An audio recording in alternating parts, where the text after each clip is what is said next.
अस्सलाम वालेकुम दोस्तों। पाकिस्तान बामुकाबला ऑस्ट्रेलिया पहले वनडे मैच और दोस्तों आपके नए कप्तान यानी कि पुराने कप्तान शाहीन शाह अफरीदी को क्या हो गया है।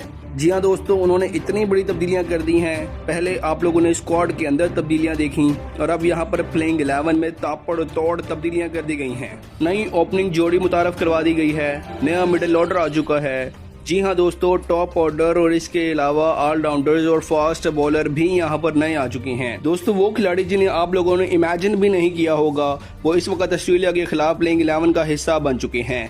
जी हाँ दोस्तों, ये बात तो तय है। आप देखें ना, पाकिस्तानी टीम ने जो यहाँ पर वर्ल्ड कप 2027 खेलना है वो इतना भी दूर नहीं है। इससे पहले पाकिस्तान ने सिर्फ लिमिटेड मैचेस ही खेलने हैं और इनमें से ये ऑस्ट्रेलिया वाली सीरीज मेन सीरीज है और बहुत इंपॉर्टेंट सीरीज है। अगर यहाँ पाकिस्तानी टीम जैसी मर्जी टीम आई हो ऑस्ट्रेलिया की, लेकिन अगर पाकिस्तानी टीम ऑस्ट्रेलिया को यहाँ पर वाइट वॉश कर देती है तो पाकिस्तानी प्लेयर्स हमें बहुत अच्छे मिल जाएंगे, यानी कि परफॉर्म करके यहाँ पर आएंगे और वाइट वॉश कर जाएंगे। लेकिन दोस्तों ये बात भी तय है कि ऑस्ट्रेलिया जैसे मर्जी खिलाड़ी हों वो हमारे यहाँ पर तबीयत साफ करके चले जाते हैं। लेकिन इस बार यहाँ पर कप्तान शाहीन अफरीदी डेंजरस मूड में दिखाई दे रहे हैं। आइए जानते हैं पाकिस्तानी टीम की प्लेइंग 11 पहले वनडे मैच के लिए। इसके अलावा पहले वनडे मैच किस दिन और कितने बजे शुरू होगा ये भी जानेंगे, क्योंकि दोनों कंट्रीज़ का टाइम में बहुत ज़्यादा फ़र्क है। इसी वजह से दोस्तों टाइम टेबल तब्दील किया गया है, वो भी जान लेते हैं और यहाँ पर प्लेइंग 11 भी जानते हैं। लेकिन दोस्तों इससे पहले आपने वीडियो को लाइक और चैनल को ज़रूर सब्सक्राइब कर देना है और नीचे कॉमेंट सेक्शन में ये ज़रूर बताना है कि इस स्क्वाड में आपके मुताबिक कौन से खिलाड़ी मज़ीद ड्रॉप होने चाहिए थे। अगर मेरी राय पूछी जाए तो ये है कि जो है ना यहाँ पर दामाद खान, जी हाँ आप समझ चुके हैं, शादाब खान को यहाँ पर ड्रॉप होना चाहिए था। उनकी जगह पर साद मसूद या फैसल अकरम, इन दोनों यंगस्टर में से एक को शामिल करना चाहिए था। दोस्तों वीडियो में आगे बढ़ने से कबल आप सब दोस्तों से सिर्फ इतनी सी दरख्वास्त है कि आप कमेंट सेक्शन में ये ज़रूर बताइएगा कि आप किस जगह, किस शहर और किस मुल्क से हमारी ये वीडियो देख रहे हैं, ताकि हमें पता चल सके क्रिकेट शायकीन दुनिया में कहाँ कहाँ मौजूद हैं। तो दोस्तों आइए सीधा प्लेइंग 11 की तरफ चलते हैं। और अगर प्लेइंग 11 की बात करें तो सबसे बड़ा सरप्राइज़ यहाँ पर मां सदाकत है। जी हाँ दोस्तों, ना फ़खर जमान नज़र आ रहे हैं और ना ही साइम अयूब हैं।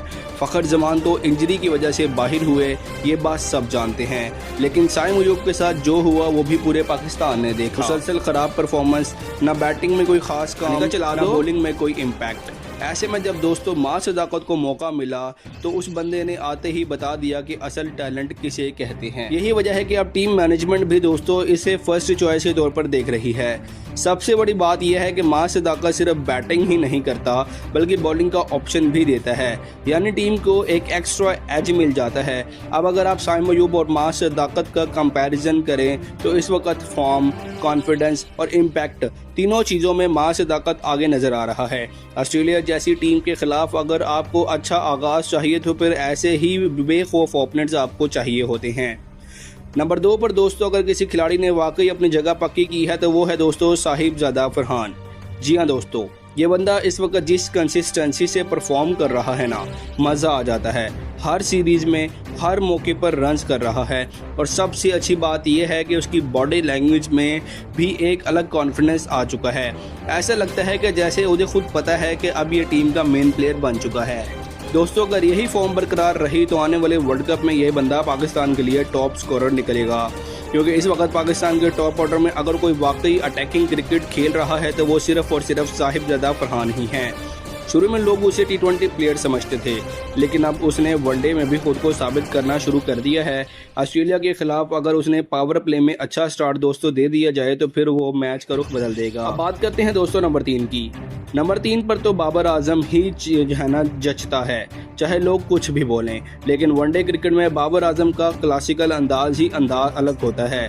T20 में इस पर सवालात बनते रहे हैं, वहाँ उसके स्ट्राइक रेट पर बहस होती रही है, लेकिन वनडे और टेस्ट में अभी भी ये पाकिस्तान का सबसे बड़ा बैटर है। सबसे अच्छी बात दोस्तों ये है कि बाबर आजम इस वक्त फॉर्म में वापस आता नज़र आ रहा है और अगर बाबर फॉर्म में आ जाए ना तो फिर पूरी टीम की बैटिंग यूनिट मजबूत लगने लगती है।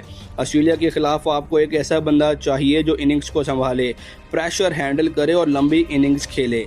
यही काम बाबर आजम करता है, इसलिए नंबर 3 पर उसकी वापसी काफ़ी अहम होगी। अब नंबर 4 पर दोस्तों रुहेल नज़ीर को देखकर काफ़ी लोग हैरान भी हुए होंगे, क्योंकि आमतौर पर लोग रिजवान को ही वनडे में मुस्तकिल विकेट कीपर समझते रहे हैं और सच पूछें तो तजर्बे और फॉर्म के हिसाब से रिजवान अभी भी पाकिस्तान का बेहतरीन वनडे विकेट कीपर है।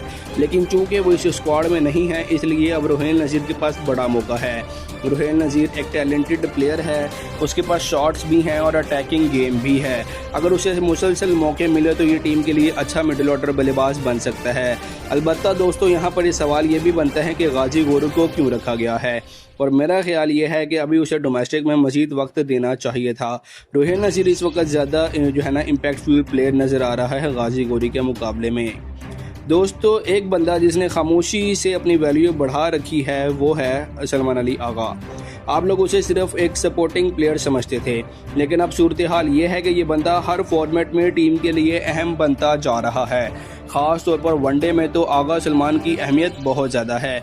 ये बैटिंग भी करता है, स्पिन बॉलिंग भी करता है और सबसे बड़ी बात यह है कि प्रेशर में घबराता नहीं है, इसीलिए उसे नायब कप्तान बना दिया गया है। इस वक्त पाकिस्तानी टीम को ऐसे ही दोस्तों प्लेयर की ज़रूरत है जो जिम्मेदारी उठाएं, और आगा सलमान अब सिर्फ एक ऑलराउंडर नहीं बल्कि टीम का मेन सतून बनता जा रहा है। उसके बाद दोस्तों अगर किसी यंगस्टर ने वाकई सबको मुतासिर किया है तो वो है दोस्तों पेशावर की जानिब से खेलने वाले अब्दुस समद। जी हाँ दोस्तों, ये बंदा मुसलसल परफॉर्म कर रहा है। PSL में भी आप लोगों ने देखा होगा कि पेशावर ज़ल्मी के लिए कितनी अहम इनिंग्स खेली और अपनी टीम को फाइनल तक पहुंचाकर जितवाया। ख़ास तौर पर बड़े बॉलर्स के खिलाफ जिस एतमाद से शॉट्स लगाए वो चीज़ उसे दूसरों से अलग बनाती है। मोहम्मद आमिर जैसे तजर्बाकार बॉलर को भी इसने प्रेशर में डाल दिया। यही वजह है कि अब टीम मैनेजमेंट उसे नज़रअंदाज नहीं कर सकती थी। पाकिस्तानी टीम को इस वक्त ऐसे ही बेखौफ मिडिल ऑर्डर बल्लेबाज की ज़रूरत थी जो आखिरी ओवर में तेज़ खेल सके, और अब्दुस समद में वो सलाहियत साफ नज़र आ रही है। अब आते हैं दोस्तों सबसे मतनाज़ा नाम की तरफ, और वो है दामाद खान का। जी हाँ दोस्तों, सच बात यह है कि इस वक्त परफॉर्मेंस के हिसाब से शादाब खान टीम में बनता ही नहीं है, लेकिन फिर भी ऐसा लग रहा है कि उसे प्लेइंग 11 में ज़बरदस्ती शामिल किया जा रहा है, क्योंकि पाकिस्तानी टीम में कुछ खिलाड़ी ऐसे होते हैं जो हर हाल में खेलते हैं और शादाब उन्हीं में से एक है। हालांकि दोस्तों शादाब की मौजूदगी के साथ साथ पाकिस्तान स्क्वाड में इस वक्त अरफात मिन्हाज जैसे यंगस्टर प्लेयर मौजूद हैं। वो मुस्तकबिल के प्लेयर हैं, एनर्जी वाले हैं, नई सोच रखते हैं, लेकिन अब देखना यह है कि टीम मैनेजमेंट रिस्क लेती है या फिर वही दोबारा चले हुए कारतूस शादाब खान पर एतमाद करती है। अगर शादाब फिर नाकाम हुआ तो उस पर मजीद तनकीद भी होगी, और अगर पाकिस्तान शादाब की या फिर पुराने इन प्लेयर्स की वजह से परफॉर्मेंस की वजह से हारा तो उसके जिम्मेदार फिर कौन होगा। अब कप्तान अगर शाहीन शाह अफरीदी हैं दोस्तों, फिर नजरें भी उन्हीं पर होंगी। जी हाँ दोस्तों, शाहीन अफरीदी सिर्फ एक बॉलर नहीं बल्कि इस वक्त पाकिस्तानी टीम का मेन अटैक है। जब शाहीन रिदम में होता है तो पूरी टीम का मोराल ऊपर चला जाता है, लेकिन कप्तानी के बाद अब उस पर इजाफी दबाव भी आ गया है। यह भी हकीकत है कि कई फैसले कप्तान अपने दिल से नहीं करता, ऊपर से भी काफ़ी चीज़ें आती हैं, लेकिन दोस्तों फिर भी आखिर में जवाबदेही कप्तान की ही होती है। ऑस्ट्रेलिया के खिलाफ ये सीरीज शाहीन के लिए बहुत अहम होगी, क्योंकि यहाँ से उसकी कप्तानी भी टेस्ट होगी और उसकी बॉलिंग भी। उसके बाद दोस्तों नसीम शाह की वापसी सबसे बड़ी खुशखबरी है, क्योंकि जब नसीम और शाहीन साथ होते हैं तब पाकिस्तान का न्यू बॉल अटैक दुनिया का बेहतरीन अटैक में शुमार हो जाता है। दोनों की पेस, स्विंग और एग्रेशन अलग लेवल का होता है। नसीम शाह सिर्फ विकेटें ही नहीं लेता बल्कि बैटर्स पर दबाव भी डालता है। अब आखिरी दो नाम ऐसे हैं दोस्तों जिन पर सबकी नजरें होंगी। एक तो अहमद दानियाल को अगर मौका मिला तो ये उसके करियर का सबसे बड़ा चांस होगा, क्योंकि हारिस रऊफ भी मौजूद है, इसलिए मुकाबला आसान नहीं। लेकिन अगर अहमद दानियाल ने अच्छी बॉलिंग कर दी तो फिर मुस्तकबिल में जगह उनकी बन सकती है टीम में। इसी तरह दोस्तों स्पिन बॉलिंग ऑप्शन में सुफियान मुकीम भी इस वक्त काफ़ी हाइप में हैं। हालिया परफॉर्मेंसेस ने उनको चांस बढ़ा दिया है, जबकि इब्रार अहमद भी तजर्बा रखते हैं, लेकिन परफॉर्म्स जो है ना सुफियान मुकीम बेहतर कर रहे हैं, इसलिए ज़्यादा इम्कान यही है कि सुफियान मुकीम को मौका मिलेगा। मजमूई तौर पर देखा जाए तो पाकिस्तान की ये प्लेइंग 11 काफ़ी इंटरेस्टिंग लग रही है। कुछ फैसले हैरान कुन जरूर हैं, लेकिन अगर ये कम्बिनेशन चल गया तो ऑस्ट्रेलिया के खिलाफ बड़ा सरप्राइज भी सामने आ सकता है। दोस्तों अगर इस मैच के टाइम टेबल और शेड्यूल की बात की जाए तो ये मैच आप लोगों को 30 मई को पाकिस्तानी वक्त के मुताबिक शाम 5 बजकर रावलपिंडी क्रिकेट स्टेडियम में देखने को मिलेगा।